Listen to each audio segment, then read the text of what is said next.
D3 TV, la chaîne du divertissement avec des films et séries inédits, des émissions innovantes et interactives, des magazines captivants et enrichissants. D3 TV, la chaîne authentique.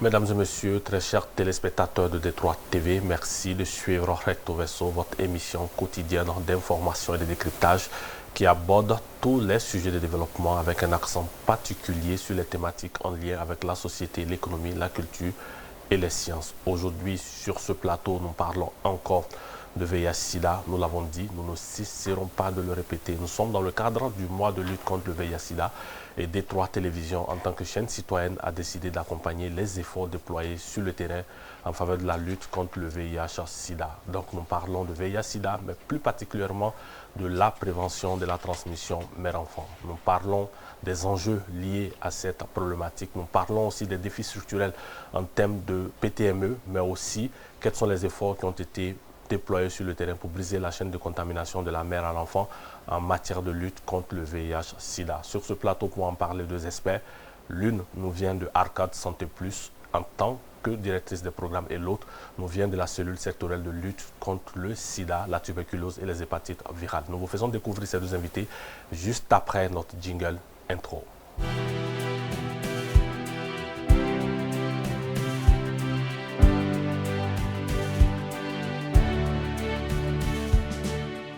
De retour sur le plateau, Madame Docteur Adam Yatassaï Kamara. Vous êtes directrice des programmes auprès de Arcade Santé Plus. Merci d'avoir répondu à notre invitation. Merci, M. Maïga. Nous commençons avec vous. En quoi consiste votre rôle en tant que directrice des programmes et quelles sont les attributions d'Arcade Santé Plus? Bon, je vais commencer d'abord par définir c'est quoi Arcade Santé Plus. C'est une organisation de la société civile nationale. Et Arcade Santé Plus, le sigle veut dire Association pour la résilience des communautés pour l'accès à la santé et au développement. Okay. Donc c'est ça Arcade Santé Plus. Et au sein de cette équipe, je suis la directrice des programmes. Et en tant que telle, mon rôle, c'est vraiment d'aller d'abord à l'élaboration des proposals, des projets et des programmes, et ensuite d'assurer la coordination des programmes qui sont mis en œuvre, notamment coordination, tout ce qui rentre dans la planification, dans le suivi de la mise en œuvre, mais aussi tout le volet de redevabilité envers les partenaires et la mobilisation des ressources allant dans ce sens-là. D'accord. Alors, quelles sont les missions de Arcade Santé Plus? Arcade Santé Plus, je le signale, c'est une ONG très vieille. Vieille en ce sens qu'elle a aujourd'hui 32 ans. Elle a été créée en 1994 par des jeunes médecins. À l'époque, il n'y avait pas de réponse structurée dans la réponse au VIH. Donc une ONG aujourd'hui qui est vraiment investie dans le domaine de la prévention, mais une prévention ciblée vers les populations qui sont les plus affectées par la maladie. Aussi un accompagnement du ministère de la Santé dans l'accès aux services à travers la création des sites communautaires de prise en charge. Nous travaillons aussi beaucoup sur le volet plaidoyer pour vraiment créer un environnement favorable à la prévention et à la prise en charge des populations pour aller vers l'accès universel qui est aussi l'objectif du pays. Donc c'est vraiment cet accompagnement que nous faisons avec le renforcement des acteurs communautaires qui sont les membres de la communauté touchés par les maladies. C'est aussi ça la démarche communautaire au niveau de Arcade et toute la recherche aussi que nous faisons pour mieux affiner nos stratégies d'intervention et mieux comprendre nos cibles, nos populations pour que les services qu'on offre soient vraiment en face et répondent mieux à leurs besoins.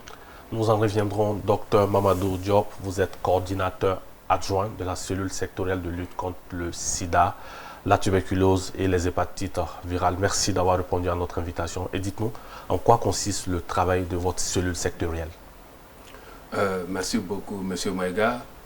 D'abord, je voudrais rappeler la particularité de la cellule sectorielle de lutte contre le VIH-Sida, la tuberculose et les hépatites virales du ministère de la Santé. Il y a d'abord eu le programme national de lutte contre le sida et il y avait le programme national de lutte contre la tuberculose. Alors, avec l'engagement politique et le renouveau politique, il y a eu des cellules sectorielles dans à peu près 9 départements ministériels qui sont coordonnés par le Haut Conseil national de lutte contre le VIH-Sida.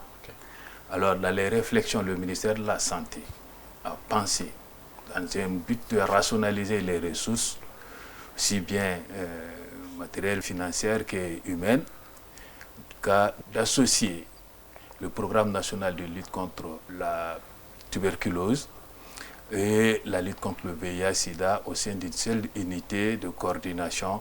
Et c'est ce qui a amené la transformation de la cellule sectorielle de lutte contre le VIH-Sida du ministère de la Santé en une cellule qui est chargée de coordonner la lutte contre le VIH, la tuberculose et les hépatites virales.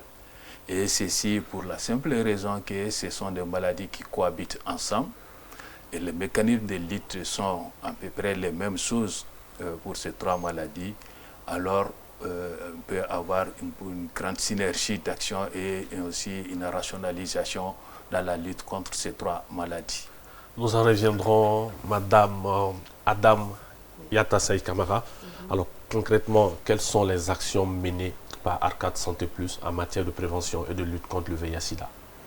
Ok, merci bien Maïga. Je vais peut-être parler du CESAC de Bamako. Ça, c'est vraiment aujourd'hui une structure dans la lutte contre le VIH que beaucoup de personnes connaissent. Exactement. Et le CESAC de Bamako, c'est un site qui a été créé par Arcade.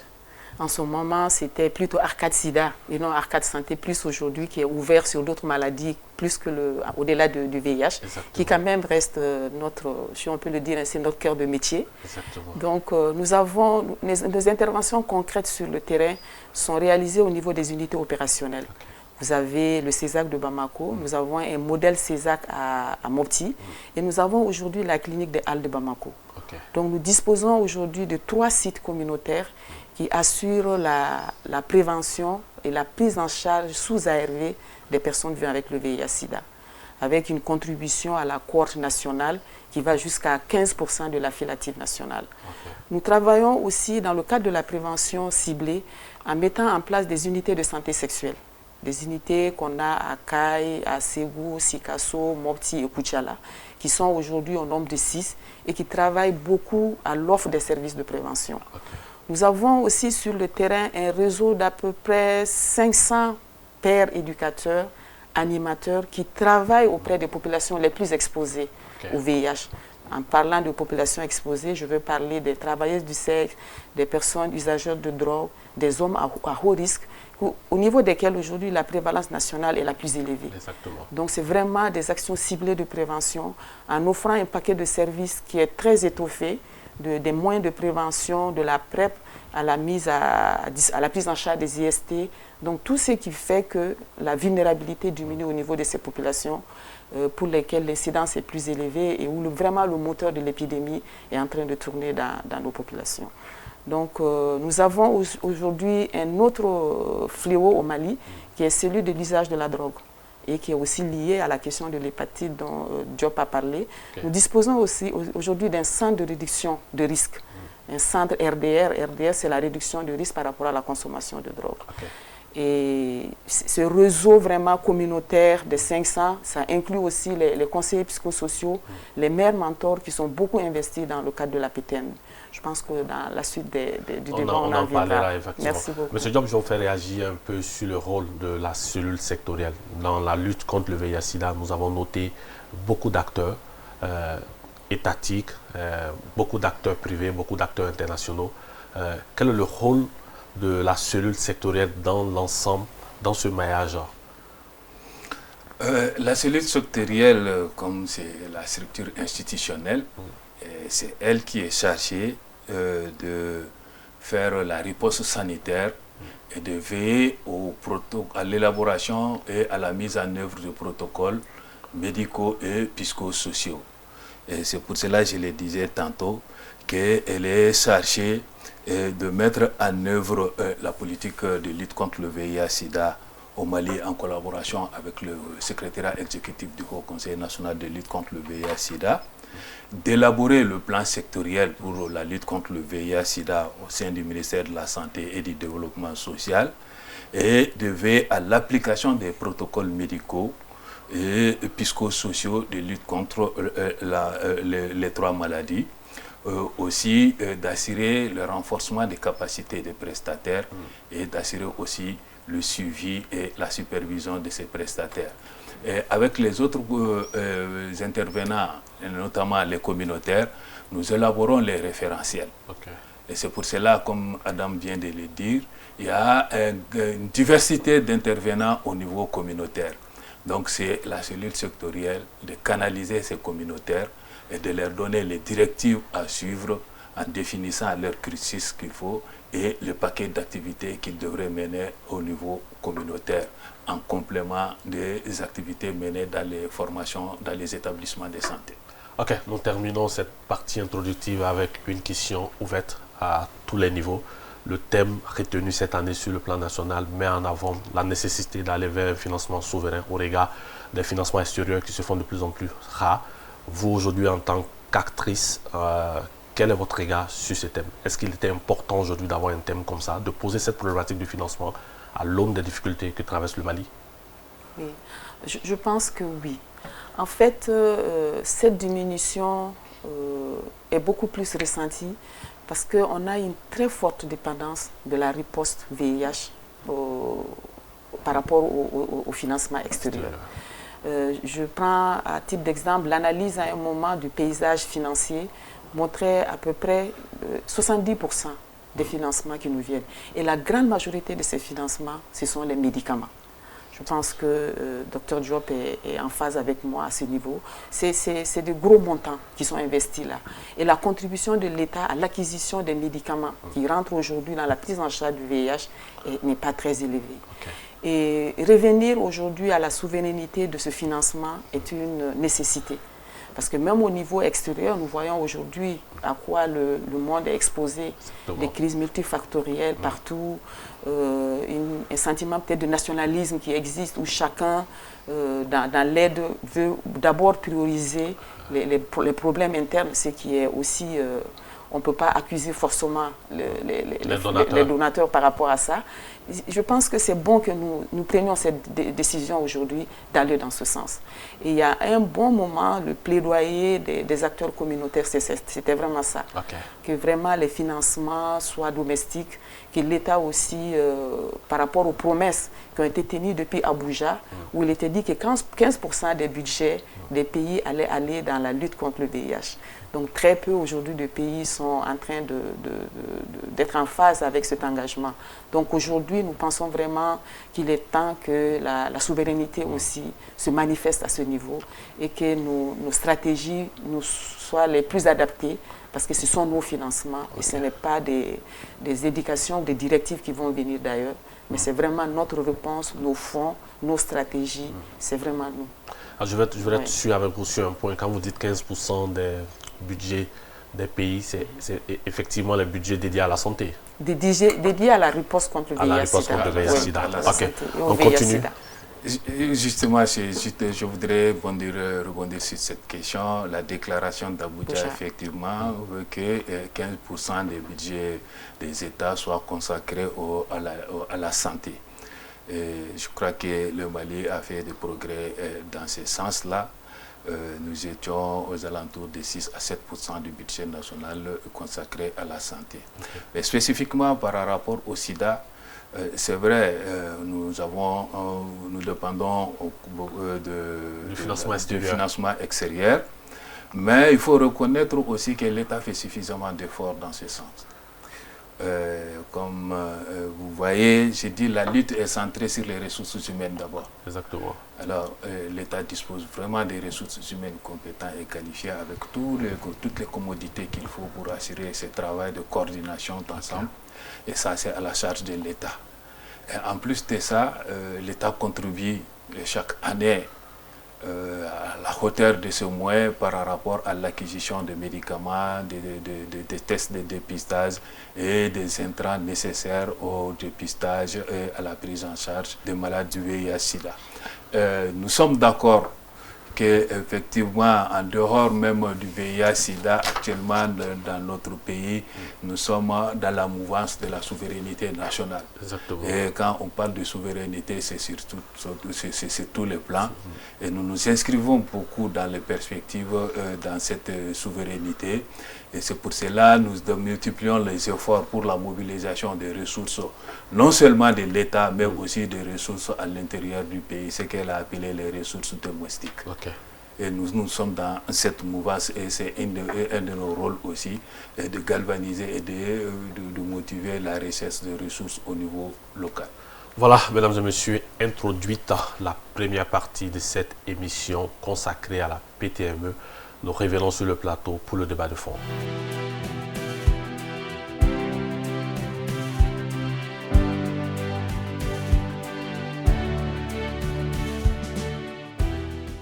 Retour sur le plateau, Dr Mamadou Diop, nous partons avec vous sur les chiffres et données, sur le cas précis des femmes infectées et affectées par le VIH-Sida. Monsieur Maïga, et je crois que toujours dans la lutte contre le VIH-Sida, on a dit au Mali, le VIH a tendance d'être féminisé. Et les femmes sont vraiment touchées par cette maladie.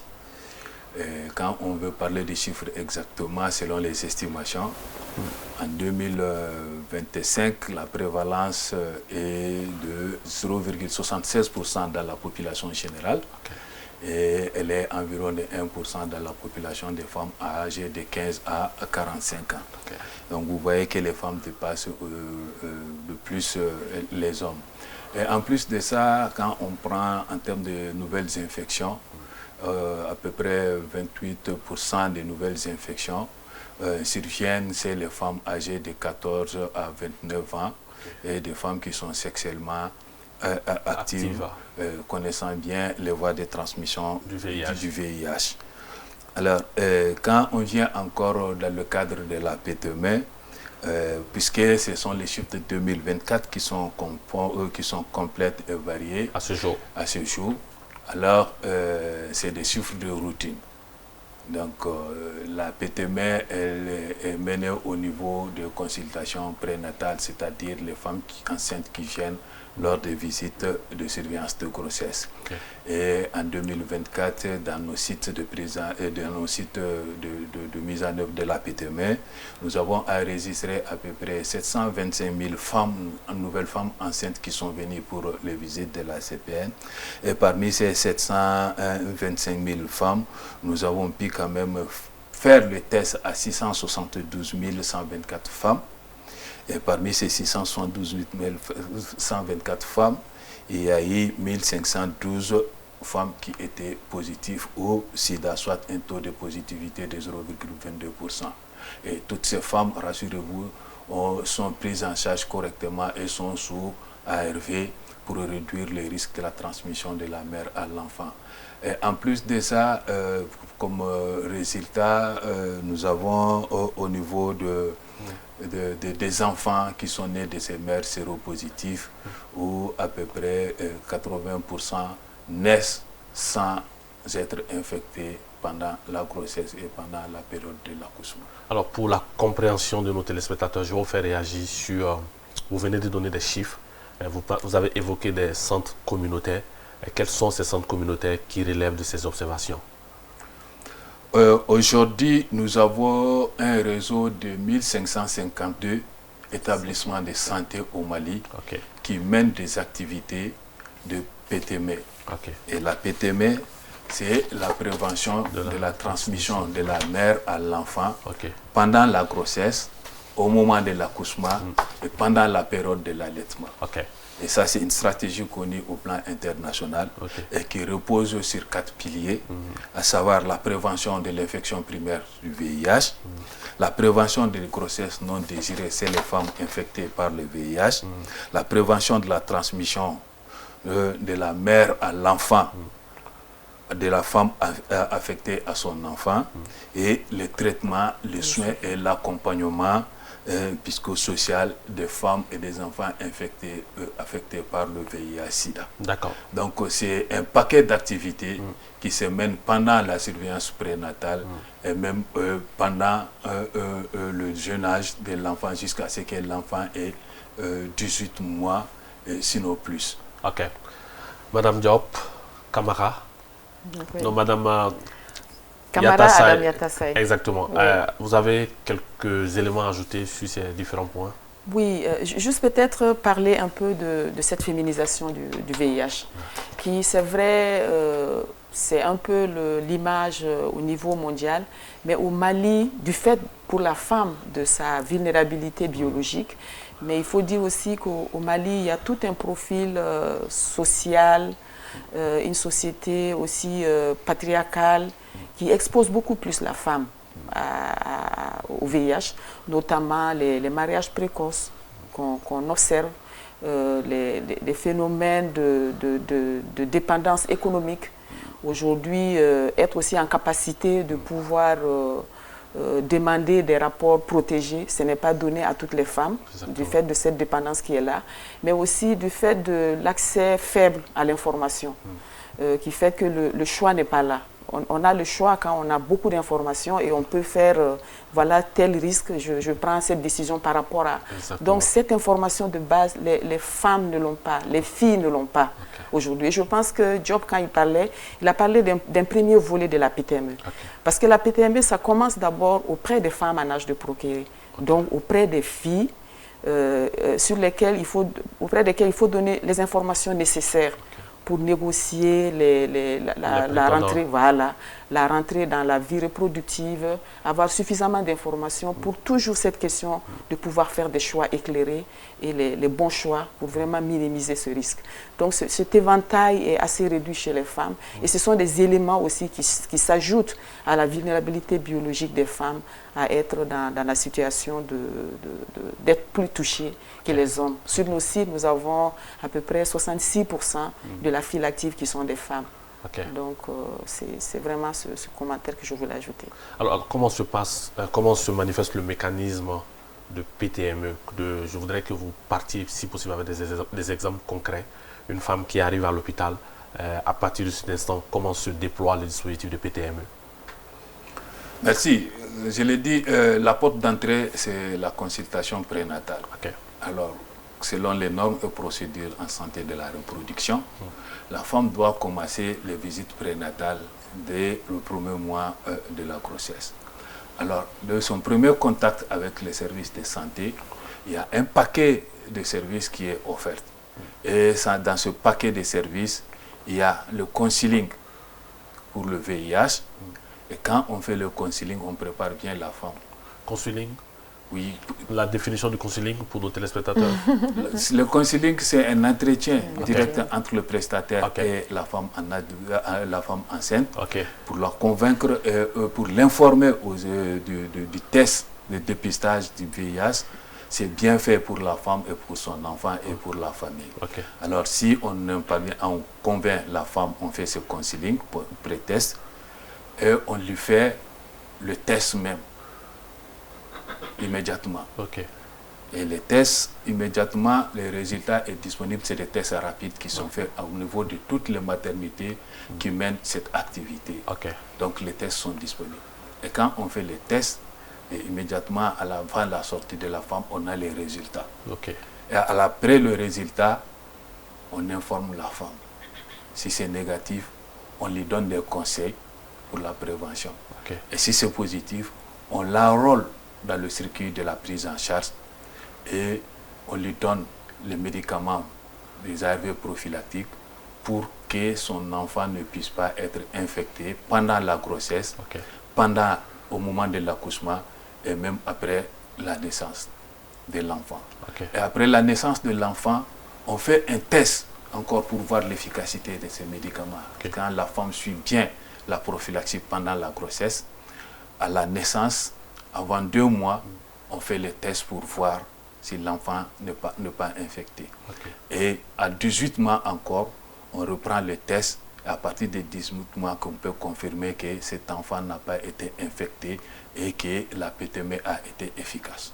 Ok. La PTME est efficace, docteur, quand la femme accepte de se faire dépister. Et dans les cas où il n'y a pas de dépistage, dans des conditions pareilles, est-ce que la PTME peut jouer toute son efficacité? Bon, c'est justement là où peut-être, je vais dire, les communautaires interviennent.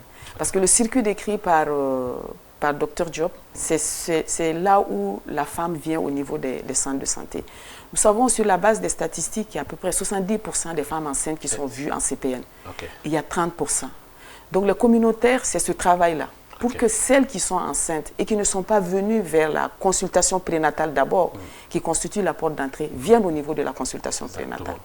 Donc toute cette mobilisation, les communautaires travaillent à ça, parlent non seulement de l'avantage de la CPN, mais préparent même la femme par rapport au VIH, au test qui va être proposé et à l'acceptation et tout le déroulé qui va être fait pour protéger l'enfant. Et quand il n'y a pas la PTME, aujourd'hui, scientifiquement, on se dit qu'on a un enfant sur 3 qui va être infecté.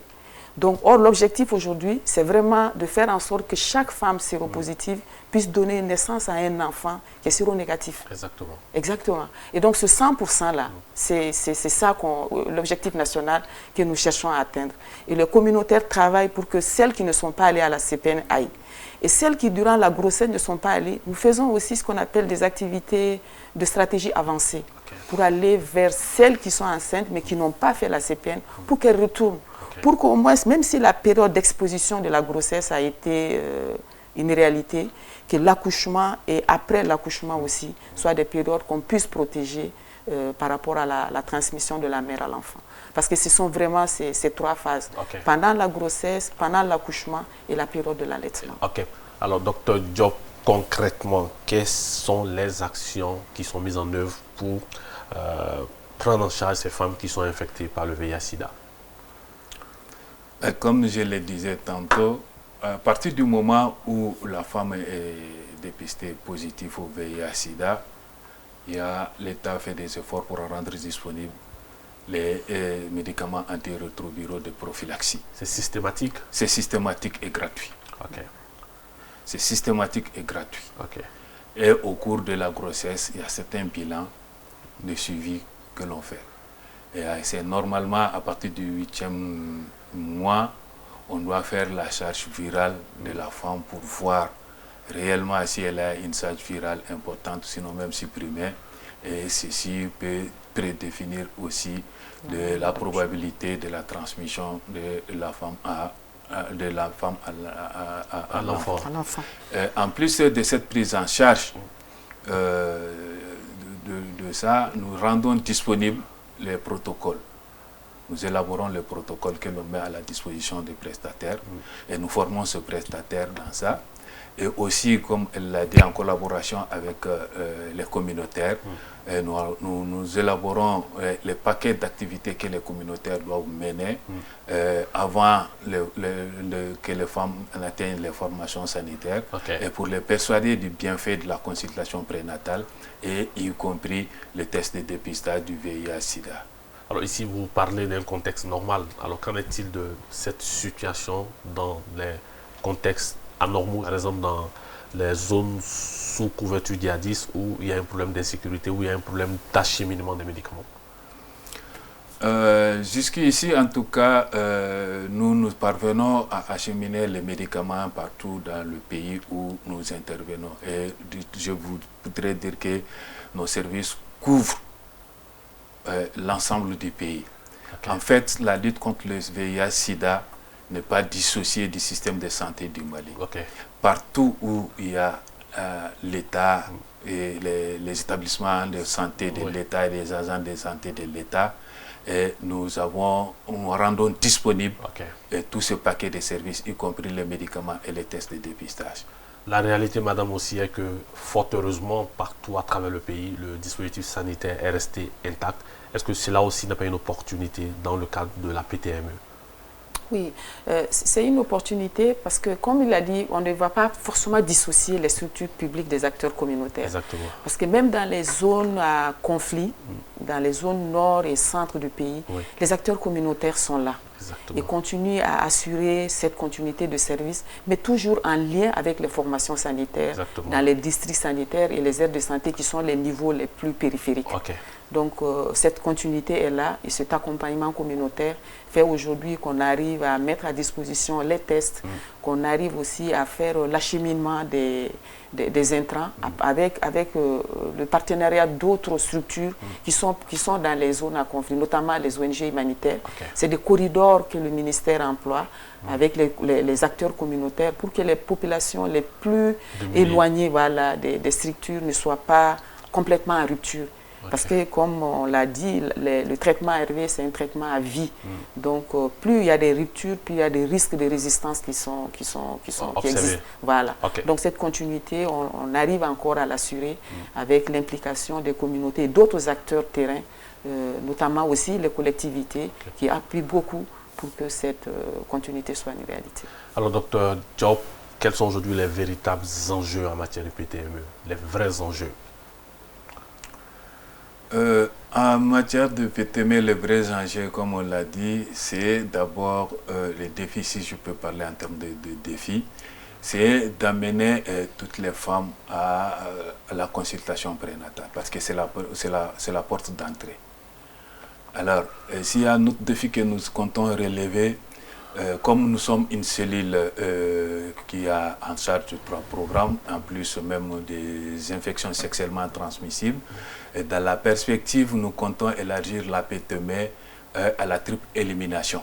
Okay. La triple élimination du VIH, de la syphilis et des hépatites, notamment les hépatites virales B et C. Okay. Alors ça, c'est vraiment une stratégie novatrice et c'est un défi que nous nous sommes imposés pour relever ces défis en matière de PTME. Okay. Au lieu que ça soit uniquement le VIH, que l'on puisse travailler à éliminer les 3 maladies ensemble en réduisant la transmission de la mère à l'enfant, non seulement du VIH-Sida, de la syphilis et aussi des hépatites virales B et C. Alors, Madame Yatassaï Camara, vous qui jouez un rôle opérationnel, quels sont les défis récurrents qui sont constatés à travers le terrain? D'accord. Je pense qu'il a parlé du défi en termes de couverture. Oui. La couverture, c'est une chose, mais aussi c'est le paquet, la disponibilité du paquet. Oui. Parce qu'on observe aussi à certains moments des situations de tension sur les tests de dépistage. On observe aussi des situations de tension. Il a dit qu'il y a un élément important de marqueur du succès thérapeutique, du succès de traitement, qui est la charge virale. Donc on a aussi ce déficit qui est là, de ne pas toujours avoir la continuité d'accès à cet examen, qui pourtant est très primordial pour voir le traitement, son efficacité et la chance qu'on a d'avoir un enfant qui n'est pas infecté. Au niveau communautaire, on a aussi un défi qui est très important, qui est celui du stigma et de la discrimination. Exactement. Et un élément qui fait aujourd'hui que l'acceptation même du test et le suivi, l'acceptation du test, l'acceptation du statut et du suivi du traitement chez les femmes enceintes séropositives est un problème. Parce que dans la situation réelle, c'est le plus souvent dans le couple, c'est la femme qui découvre son statut sérologique. Quand elle va pour la CPN, la femme a plusieurs raisons d'aller vers un centre de santé. Elle saigne, son enfant est malade, elle est comme ça. De sa nature, son besoin de santé est plus important. Donc la possibilité qu'on découvre son statut en première position dans un couple est plus élevée. Et donc quand c'est une femme qui vient annoncer qu'elle est séropositive à un conjoint dans une famille, c'est un drame. C'est là qu'elle va retenir le statut et ne le dira à personne. Et donc pour que l'enfant soit sauvé, il faut qu'elle accepte qu'elle continue à prendre des médicaments tous les jours. Donc ce n'est pas évident pour elle. Et c'est pourquoi dans la PTME, on a des cas de perdu de vue chez les femmes enceintes, qui lorsqu'elles sont dépistées sur un centre, ont tendance à aller ailleurs, pour que le premier centre qui l'a dépisté ne continue pas à lui demander des choses qu'elle n'est pas en capacité de faire. Donc le communautaire, nous agissons beaucoup sur ça. Et ça, c'est un enjeu majeur aujourd'hui, un défi qu'on a au niveau communautaire. cette acceptation, il y a aussi un défi peut-être juridique ou légal, je ne sais pas comment on va le qualifier. Institutionnel. Voilà, qui fait que aujourd'hui, dans le cadre de la prévention de la transmission mère-enfant, le test de dépistage est proposé à la femme. Donc, elle peut décider de dire « je ne fais pas ». Bon, juridiquement, est-ce que cet enfant, c'est un citoyen pour lequel l'enfant peut obliger une personne à faire un test? C'est un débat qu'on a aujourd'hui au niveau des institutions en charge de cette PTME. Okay. Mais il y a des pays où aujourd'hui... C'est obligatoire. La PTME, on est à 0% de transmission parce que quelque part, il y a des décisions qui ont été prises au plus haut niveau. Je pense que je vais peut-être laisser Diop aller. Monsieur Diop, ça vous fait une belle introduction pour vous. Est-ce qu'il faut rendre obligatoire le dépistage à la consultation prénatale? Mais je crois que les réflexions sont en cours au niveau du secrétariat exécutif du Haut Conseil national de lutte contre le VIH-Sida qui est en train de travailler sur la législation sur le VIH de façon générale. En plus de ça, dans le cadre stratégique national de lutte contre le VIH-Sida et dans notre plan stratégique, nous avons accordé une place importante aux droits humains, au genre et aux droits humains. Alors c'est en mettant à profit tout ceci, nous pensons qu'il y aura des améliorations dans le futur en ce qui concerne le dépistage même du sida, la reconnaissance de son statut et aussi l'annonce de son statut, effectivement qui constitue un challenge et une limite à la PTME. Madame Diop, allez-y, Monsieur Diop, continuez. Oui, je l'ai dit, comme elle l'a dit, notre défi, c'est la couverture. Elle l'a dit aujourd'hui, je le disais, nous sommes à 1552 centres de santé qui mènent des activités de PTME.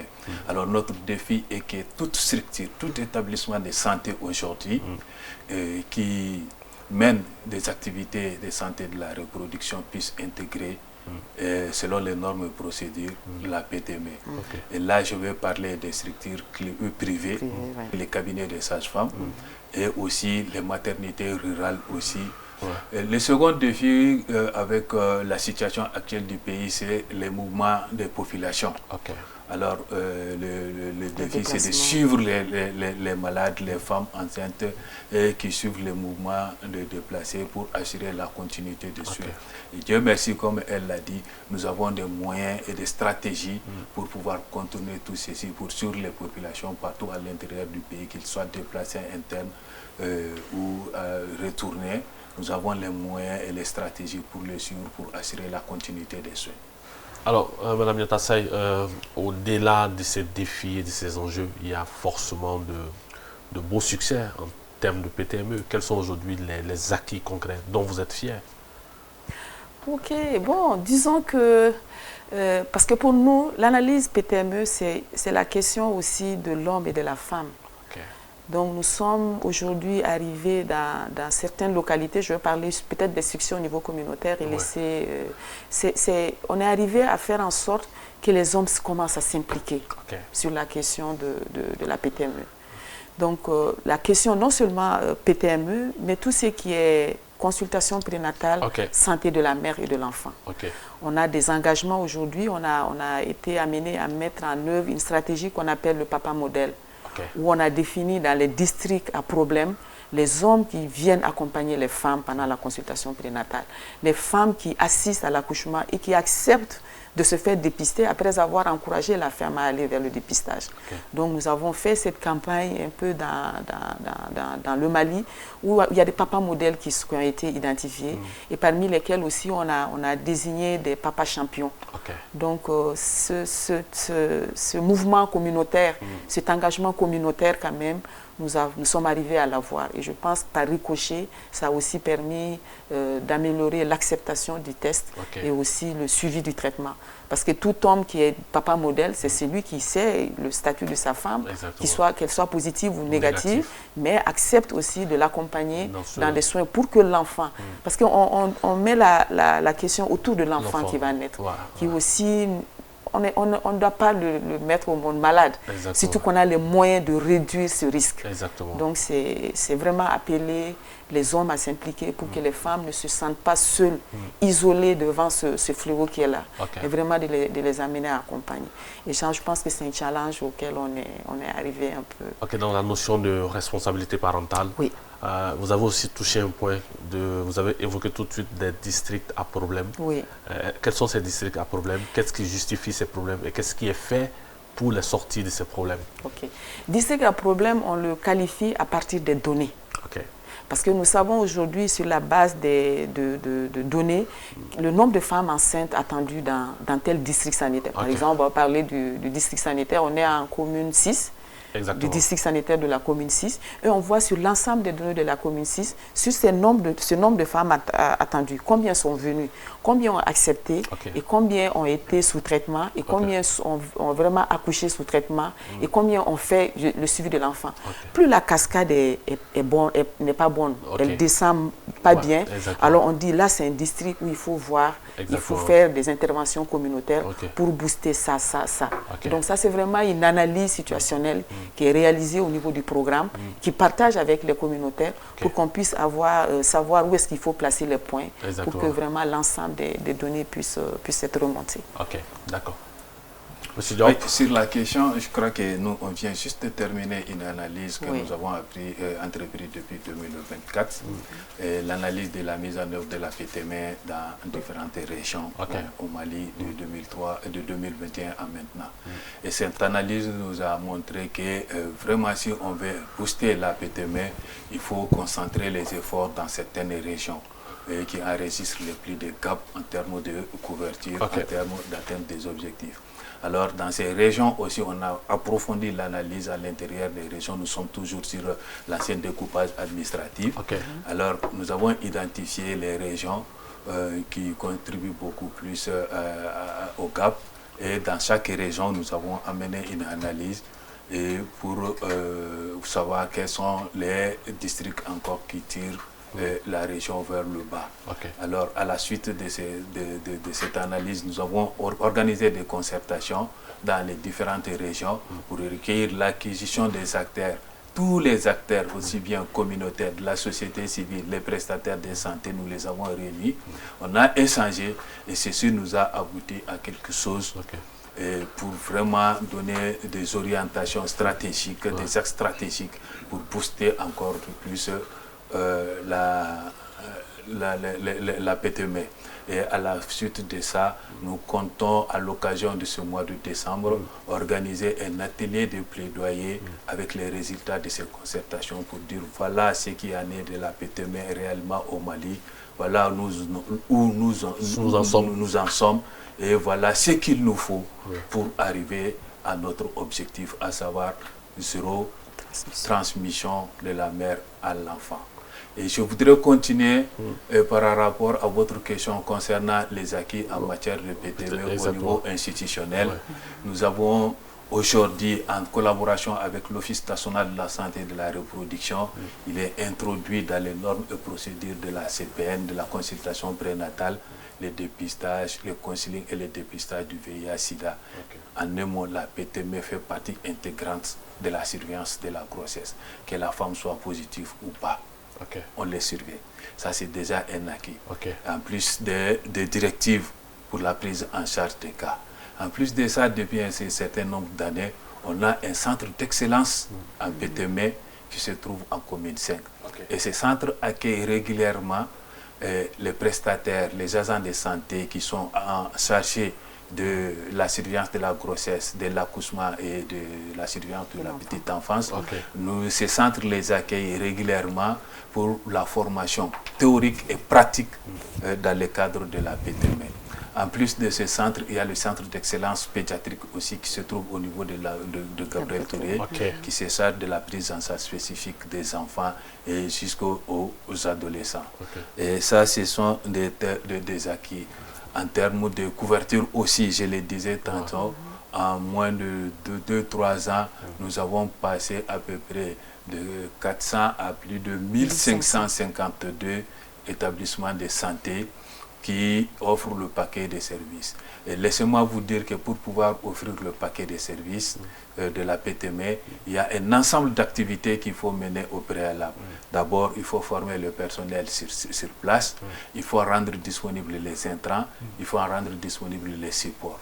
Donc, et aussi les suivre régulièrement. Donc tout ça, c'est des acquis qui sont de la routine au niveau du ministère de la Santé aujourd'hui en termes de PTME. Et ce qui a permis vraiment d'avoir un taux de transmission de la mère à l'enfant vraiment réduit.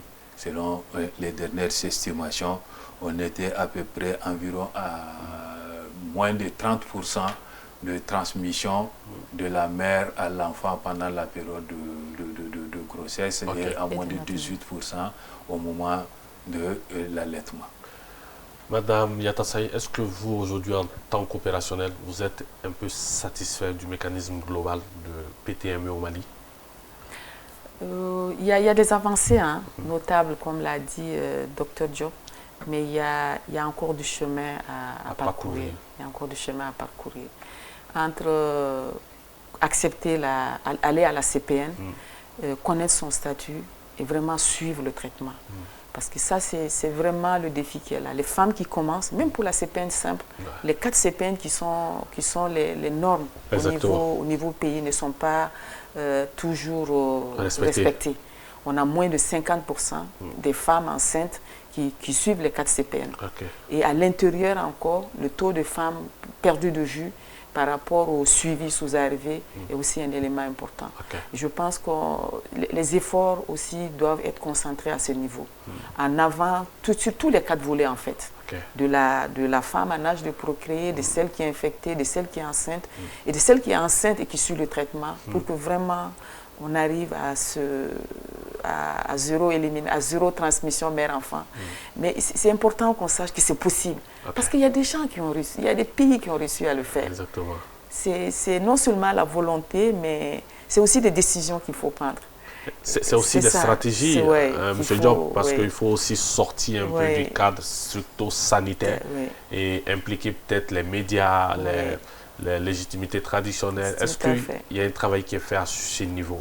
C'est ce que je viens de dire. Lors de nos concertations au niveau des régions, c'est ce qu'on a fait. On a associé toutes les parties prenantes. La CAFO au niveau régional, au niveau district sanitaire, la CAFO, les communicateurs traditionnels, les médias, les leaders religieux, les autorités, les coutumières et légitimes, et les agents de santé et les partenaires. On a rencontré, on a rassemblé tous ceci pour vraiment discuter de ça. Et en plus de ça, ça c'était les concertations. Mais dans la réalité, nous continuons à faire ça de façon quotidienne et c'est ce qui justifie notre collaboration avec les communautaires. Et nous travaillons beaucoup à élaborer des directives en faveur de ces communautaires pour qu'ils puissent toucher en tout cas toutes les sensibilités au niveau de la société, que ce soit les leaders traditionnels, les communicateurs, et nous en sommes en une aujourd'hui ici sur ce plateau. Alors, Mme Yatassaye, avec le véhicule du digital, vous avez aussi des opportunités à saisir. Les femmes que vous ciblez sont aujourd'hui sur Facebook, elles sont sur TikTok. Est-ce que dans vos programmes, vous intégrez cette dimension technologique dans la sensibilisation des femmes? Oui, ça vient, ça s'installe petit à petit. Il faut dire que c'est vraiment au cours des 3-4 dernières années que cette stratégie de communication a commencé vraiment à prendre de la place au niveau de Arcade dans nos moyens de prévention.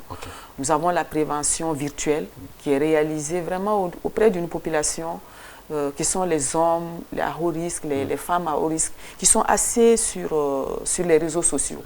Nous avons aussi une plateforme qu'on appelle plateforme jeune, qui est animée par les enfants, les jeunes, les adolescents et jeunes infectés par le VIH.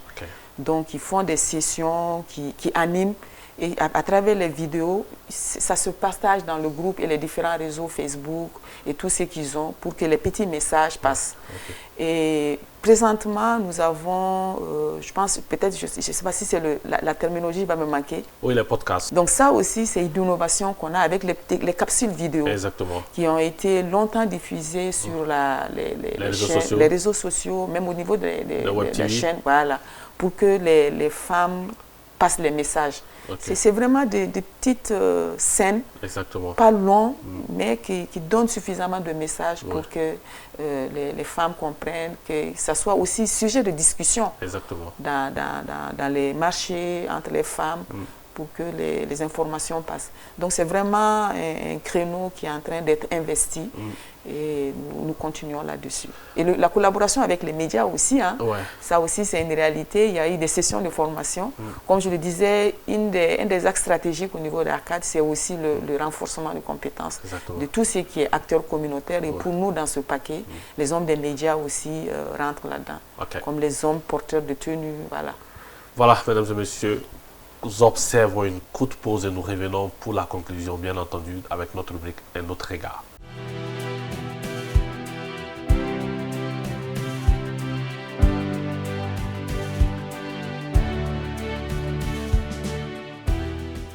De retour sur le plateau pour la dernière partie de cette émission. Docteur Diop, quelles sont les perspectives structurelles en termes de PTME au Mali?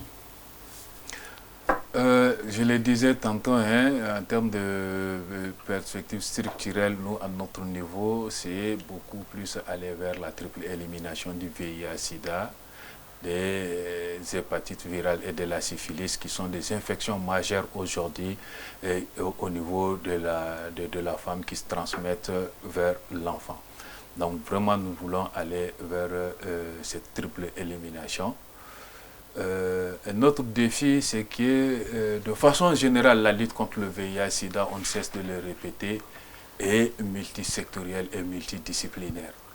Et c'est ce qui prouve aujourd'hui, ce qui justifie aujourd'hui l'existence du Haut Conseil national de lutte contre le VIH-Sida avec ses différentes cellules sectorielles.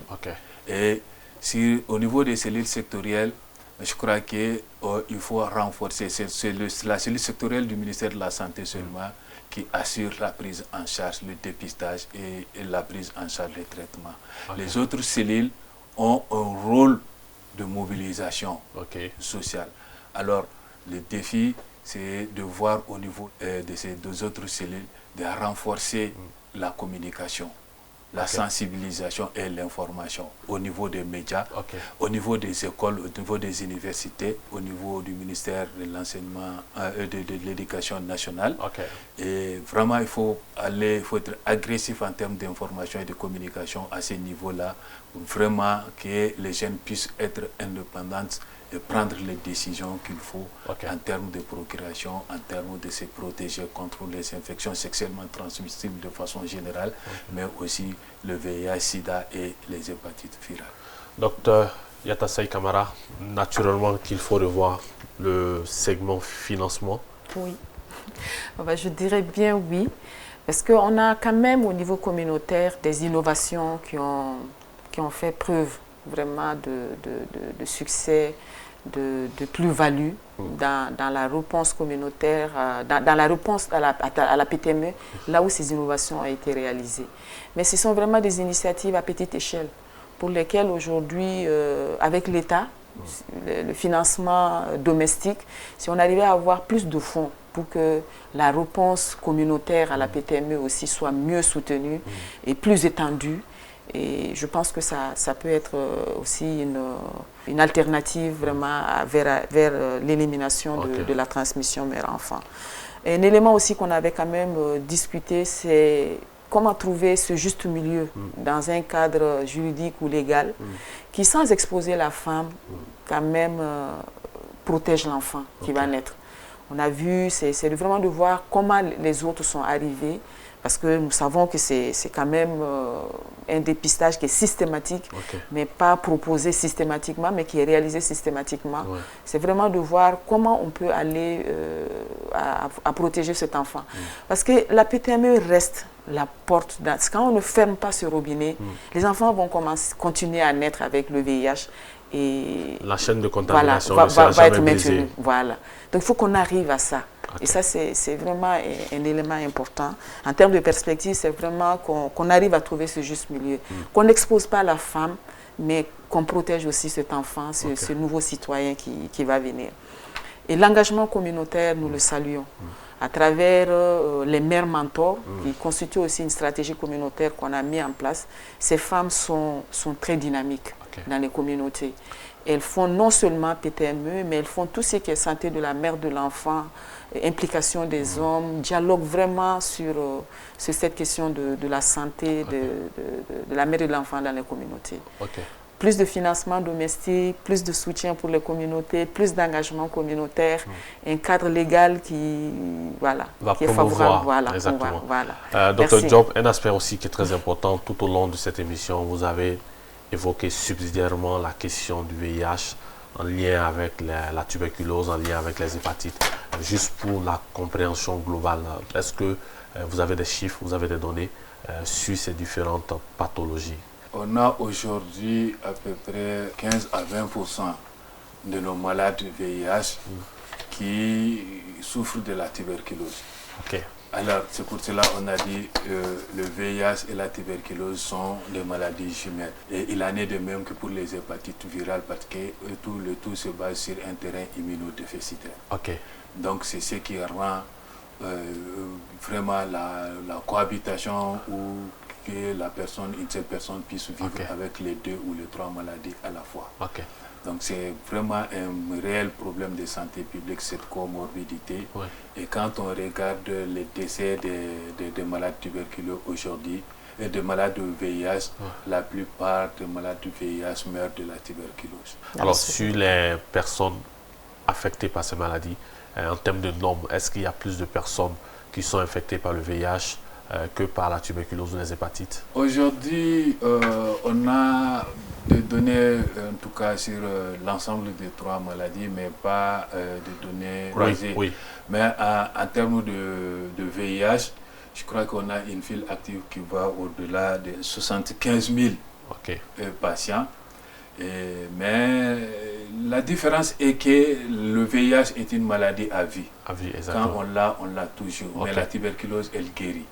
Donc en 2024, nous avons dépisté à peu près 8000 quelques malades de tuberculose, dont à peu près 5 à 15% souffrent du VIH aussi. Donc ils ont les 2 maladies. Maintenant pour les hépatites virales, là, on n'a pas de données par rapport à la cohabitation tuberculose hépatite, mais pour le VIH quand même, on est aux alentours de 1,5% pour l'hépatite V et des malades de VIH qui ont les hépatites. Alors nous venons juste de terminer une enquête, mais concernant des populations spécifiques. Alors peut-être nous aurons des données de cohabitation de ces maladies, et notamment les hépatites virales B et C, auprès de certaines populations clés avec le VIH. Madame Yatassaï Camara, on ne va pas laisser quelqu'un d'Arcade Santé venir ici sans rendre un hommage pour le travail magnifique que votre organisation mène. Vous l'avez dit, ça remonte à plus de 32 ans. Aujourd'hui, quelles sont les fiertés, quelles sont les bonnes pratiques aujourd'hui, quels sont les éléments sur lesquels vous êtes fiers d'avoir travaillé pendant tout ce temps? Elles sont nombreuses. J'ai personnellement intégré l'équipe d'Arcade SIDA en son temps, Arcade Santé Plus, il y a à peu près 17 ans. Donc j'ai intégré cette équipe en tant que responsable de suivi-évaluation. Ensuite, j'ai été responsable du programme avant aujourd'hui d'être au niveau de la direction programme que je pilote. En termes d'intervention sur le terrain, je pense que c'est d'abord le mérite qu'on a eu d'être reconnu comme organisation d'utilité publique par l'État du Mali. C'est quelque chose qui est magnifique. Et nous avons au niveau sous-régional aussi une reconnaissance. Parce qu'aujourd'hui, dans la sous-région Afrique de l'Ouest, il existe une plateforme de renforcement des capacités des organisations dans la lutte contre le VIH-Sida. Et au niveau de cette plateforme, c'est Arcade qui assure l'animation et qui, à travers l'expertise développée, fait aussi de renforcement au niveau sous-régional. Et donc, je suis allée un peu dans le régional, mais au niveau national aussi, il y a ce transfert qui est là. Nous avons pu mobiliser les acteurs communautaires pour que la réponse communautaire au VIH soit une réalité. Aujourd'hui, nous travaillons avec des ONG, des associations communautaires à Bamako, à Ségou, à Sikasso, qui sont nos sous-récipiendaires, donc qui offrent les services dans les communautés qui sont les leurs. C'est ça aussi la force de Arcade. On a une démarche communautaire. Quand une intervention est réalisée, on l'a commencé avec le VIH, ce sont les personnes infectées même qui sont dans le dispositif de l'offre de soins, qu'on appelle les conseillers psychosociaux, qui sur les sites communautaires font l'accueil et ensuite accompagnent à travers un témoignage pour dire vous n'êtes pas seul, nous sommes avec vous. Et derrière tout ce personnel en blouse ou sans blouse que vous voyez, ce personnel aussi est avec nous. Donc on n'est jamais seul.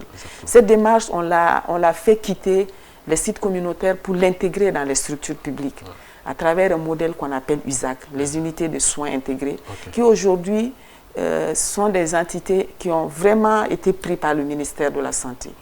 Donc c'est juste là quelques succès, des communautés que nous avons renforcées pour que les membres soient des acteurs dans l'offre de services dans leur propre communauté, des modèles que nous avons initiés, que l'État a institutionnalisé, on dit, dans le cadre des USAC au niveau du ministère de la Santé. Et cette reconnaissance aujourd'hui qu'on a avec l'État, la contribution qu'on arrive toujours à donner pour la prise en charge du VIH. Alors, Dr Diop, nous, personnellement, nous avons été marqués par cette synergie d'action en termes de lutte contre le VIH-Sida.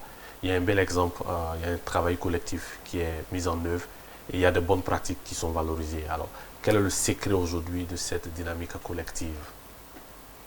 Le secret de la dynamique collective, d'abord, c'est l'engagement politique. Parce qu'aujourd'hui, le Mali a ratifié presque toutes les conventions, tous les engagements au plan international qui vont dans le sens de l'élimination du VIH d'ici l'année 2030. Alors, cet engagement politique ne sont pas restés comme ça, ils sont soutenus par des actions concrètes, non seulement à travers le renforcement organisationnel du système de santé. Aujourd'hui, nous sommes dans un système intégré et dans la dynamique de ces soins intégrés et aussi de l'extension de ces soins au niveau les plus reculés. Alors, rappelez-vous qu'il y a juste plus de 30 ans, le VIH était un tabou d'abord.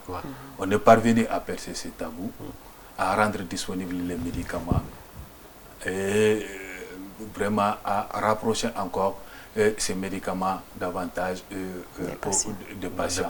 Alors le ministère de la Santé est dans cette dynamique de renforcer le paquet de services, y compris la prise en charge du VIH, la PTM, encore beaucoup plus de populations. Donc c'est vraiment de notre satisfaction, en plus de l'effort que l'État même fait pour rendre disponibles les médicaments et les tests de dépistage et la formation du personnel. Alors, qu'en est-il des actions au niveau des ministères? Il y a des cellules sectorielles de lutte contre le VIH, mais qui ne sont pas très actives. Le Haut Conseil serait mieux placé pour apprécier de la dynamique de ces trucs, mais en tout cas, on se rencontre très généralement au niveau du secrétariat exécutif du Haut Conseil et je pense que chacun travaille à son niveau dans son domaine bien précis. Voilà, mesdames et messieurs, qui met fin à cette émission thématique sur la prévention de la transmission de la mère à l'enfant sur le VIH-Sida. Nous avons été très ravis de vous recevoir, Monsieur Diop et Madame Yatassaye Camara. Monsieur Diop, je rappelle, vous êtes coordinateur adjoint de la cellule sectorielle de lutte contre le VIH-Sida, la tuberculose et les hépatites virales. Et Madame Adam Yatassaye Camara, docteur Adam Yatassaye Camara, est directrice des programmes auprès de Arcade Santé Plus. Voilà, mesdames et messieurs, qui met fin à cette émission. Nous vous donnons rendez-vous demain pour un autre numéro de Recto Verso.